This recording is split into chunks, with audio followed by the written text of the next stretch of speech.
Halo semuanya, welcome to Study with Isa. Perkenalkan, nama saya Isabella dari program Studi Informatika Angkatan 2024 Untirta dengan NIM 33372400031. Di video kali ini saya akan menjelaskan project game sederhana 2D yang saya buat menggunakan aplikasi Unity.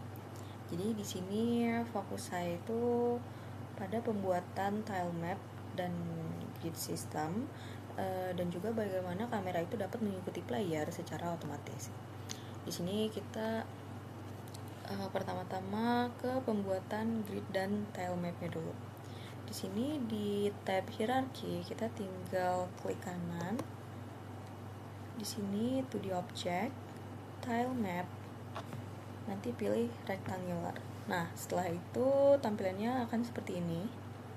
Jadi apa sih grid itu? Jadi grid itu adalah kotak-kotak dasar dalam mapnya. Jadi kayak gini teman-teman. Nah, sedangkan kalau tile mapnya itu dia itu buat tempat gambar tilenya gitu. Nah, di sini tuh gambar tilenya ini dimasukin ke folder asset. Di sini saya memakai gambar tile seperti gelembung tapi berbentuk kotak.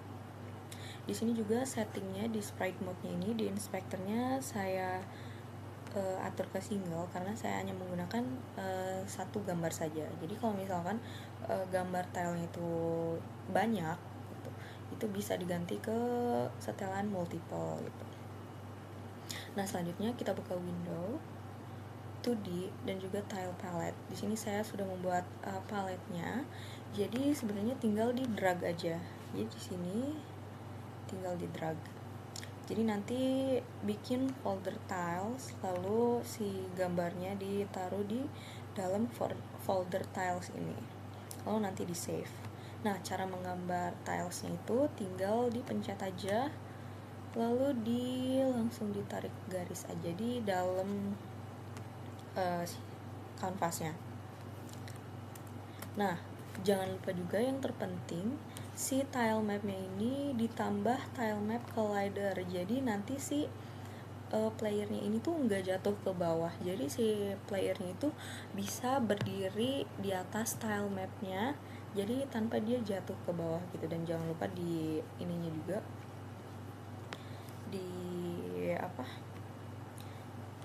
di playernya itu dia ditambahin box collider dan juga rigid body 2D. Nah, selanjutnya kita bisa run aja di sini biar kita bisa lihat hasilnya. Nah, di sini pergerakannya dia bisa ke kanan ke kiri lalu melompat. Nah, bisa terlihat di sini dia nggak jatuh ke bawah ya. Jadi dia bisa menginjak berdiri di atas tile mapnya. Dan juga di sini kameranya dia fokus mengikuti pergerakan si playernya itu.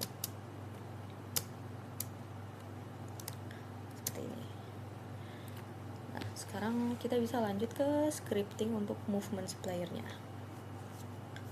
Nah, di sini ada using Unity Engine. Nah, ini tuh seperti library utama. Jadi biar scriptnya itu dapat menggunakan fitur bawaan Unity. Jadi seperti rigid body, vector, input, dan juga di sini ada mono behavior juga. Di sini ada public class movement. Jadi class movement ini tuh mewarisi mono behavior. Jadi biar scriptnya itu dapat dijalankan sebagai komponen pada game object Unity.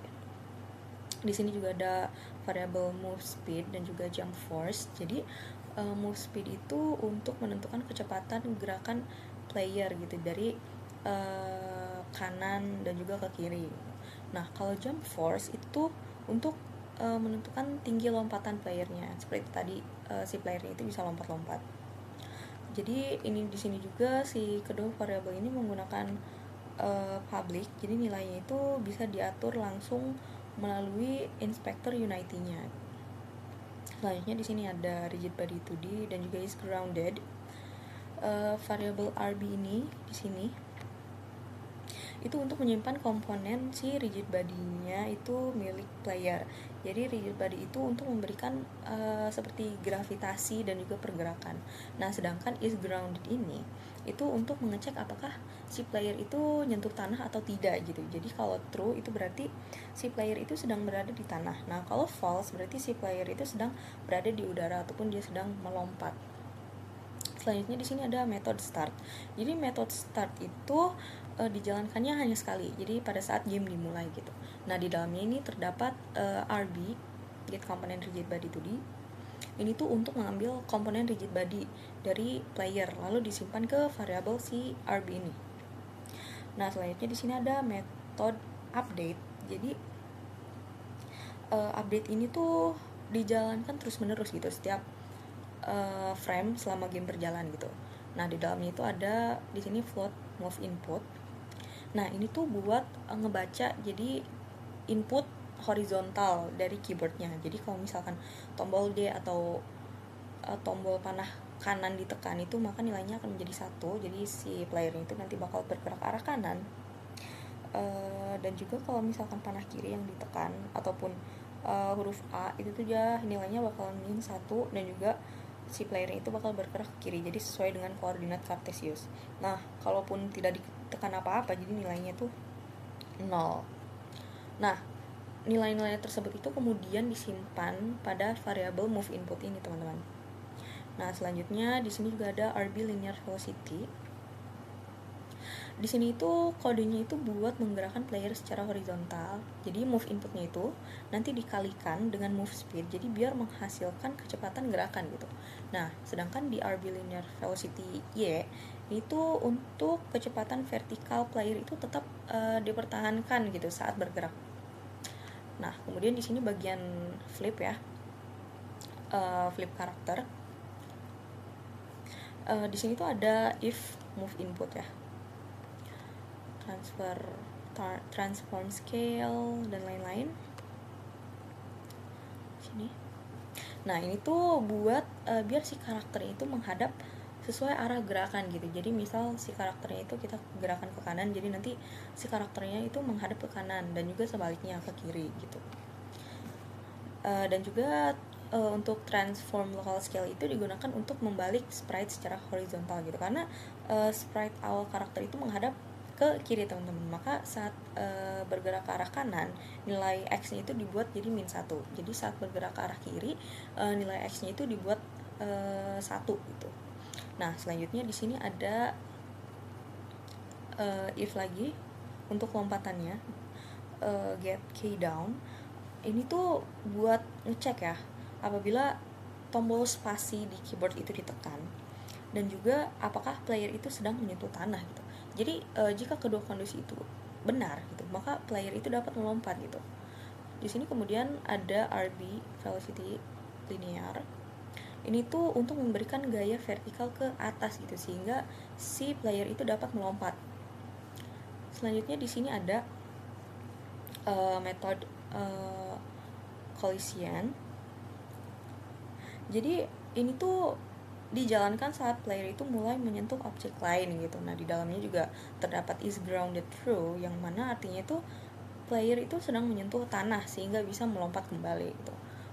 Nah, selanjutnya di sini untuk scripting kamera controller, di mana si kamera itu bisa mengikuti arah geraknya si player ya. Nah, di sini tuh ada yang pertama ada transform target. Nah, ini tuh digunakan untuk menyimpan target yang akan diikuti kamera, yaitu si playernya itu. Jadi jangan lupa nanti si playernya itu dikasih tag di sini karena saya menggunakan ini. Jadi di sini tagnya player, gitu.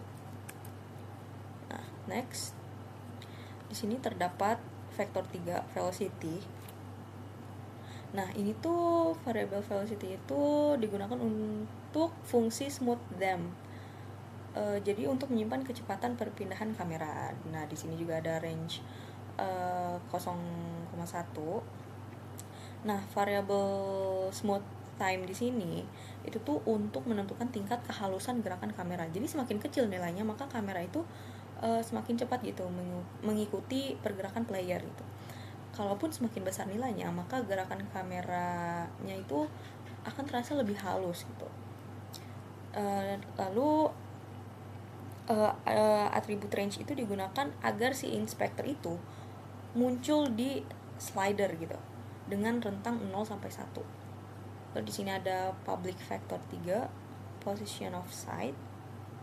Jadi ini tuh untuk menentukan jarak antara kamera dan juga player gitu. Jadi biasanya nilai Z itu diisi -10. Jadi biar kameranya itu dapat melihat objek pada scene 2D gitu. Nah, di sini juga ada method awake. Jadi awake itu dijalankan paling awal sebelum start. Jadi di dalamnya di sini itu terdapat target. Jadi ini tuh digunakan untuk mencari objek yang memiliki tag player gitu, seperti yang sudah saya sebutkan sebelumnya. Lalu kemudian ditransform dari objek tersebut disimpan ke variabel target agar kamera itu mengetahui objek yang harus diikuti, yang mana itu adalah player gitu. Nah, selanjutnya di sini juga ada void late update. Nah, ini tuh dijalankan setiap frame itu, jadi setiap frame setelah seluruh update selesai gitu. Jadi late update ini tuh cocok digunakan untuk kamera. Jadi biar si kamera itu bergerak setelah player selesai bergerak pada frame tersebut gitu. Nah, di dalamnya juga terdapat vektor 3 target position. Jadi ini tuh untuk menentukan posisi tujuan kamera gitu berdasarkan posisi player ditambah offset kamera. Yang mana juga kemudian di sini terdapat transform position. Jadi ini tuh digunakan untuk memindahkan kamera secara perlahan jadi menuju target positionnya. Dan juga fungsi smooth dam ini membuat gerakan kamera menjadi lebih halus gitu dan tidak kaku. Jadi dengan menggunakan script ini tuh kamera itu dapat mengikuti player secara otomatis selama permainan itu berlangsung. Baik, sekian dari saya, kurang lebihnya mohon maaf, and see you in next video.